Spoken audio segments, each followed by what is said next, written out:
ஸ்ரீமதே ராமானுஜாய நமஹா.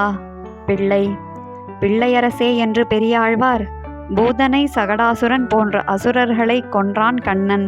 இத்தகைய உயர்ந்த செயல்களை செய்த போதிலும் பிள்ளைத்தனத்தில் குறைவற்றிருந்த பெருமையை உடையவனாயிருக்கிறான் என்கிறார்.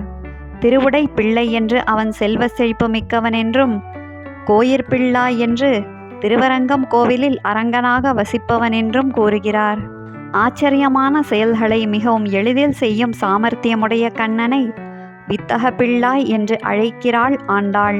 கண்ணன் வெற்றியுடன் கூடிய வீரச் செயல்கள் நிறைந்த சிறுபிள்ளைத்தனமான விளையாட்டுகளை செய்பவனாதலால் வென்றிசேர் பிள்ளை என்றும், எல்லையில்லாத ஆச்சரிய செயல்களை செய்பவனாதலால் மாயத்து எல்லையில் பிள்ளை என்றும் குலசேகர ஆழ்வார் கூறுகிறார். கண்ணன் அழகில் சிறந்த குழந்தையதனால் அவனை கோமளப் பிள்ளாய் என்று குலசேகர ஆழ்வாரும் திருமங்கையாழ்வாரும் குறிப்பிடுகிறார்கள். கண்ணனை கொல்வதற்காக கம்சன் பூதனை என்னும் பேச்சியை அனுப்பினான். அவள் தன் மார்பில் விஷம் தடவி பேய் வடிவை துறந்து தாய் வடிவில் வந்தாள். விஷப்பாலை அவள் கண்ணனுக்கு கொடுக்க பாலுடன் சேர்த்து அவள் உயிரையும் பருகினான் கண்ணன். அவள் பெரிய ஓசையுடன் அலறி தன் பேய் வடிவுடன் கீழே விழுந்து மடிந்து போனாள். இதையே திருமங்கையாழ்வார் நஞ்சுண்டு உகந்த பிள்ளை, நஞ்சுண்ட பிள்ளை, பேயின் ஆருயிர் உண்டிடும் பிள்ளை, பேயலறப் பின்னும் முலையுண்ட பிள்ளை என்று பலவாறாக அனுபவிக்கிறார். வயிறு பிள்ளை பரமன்று இவ்வேழுலகம் கொள்ளும் என்று யசோதையாக தன்னை பாவித்து கொண்டு கூறுகிறார் திருமங்கை ஆழ்வார்.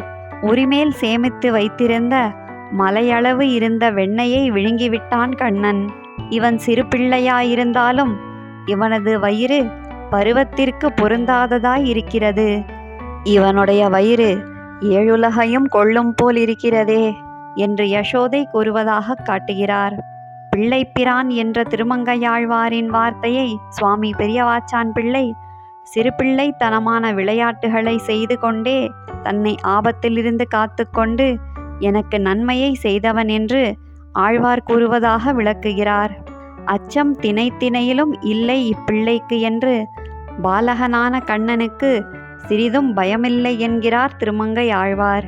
தெருளாத பிள்ளையாய் என்றும் வெள்ளத்தோர் பிள்ளையாய் என்றும் பிரளய வெள்ளத்தில் ஒப்பற்ற ஏதுமறியாத சிறு குழந்தையாய் எல்லா உலகங்களையும் வயிற்றில் அடக்கி ஆலந்தளிரின் மேல் சயனித்தவன் எம்பெருமான் என்கிறார் பூதத்தாழ்வார்.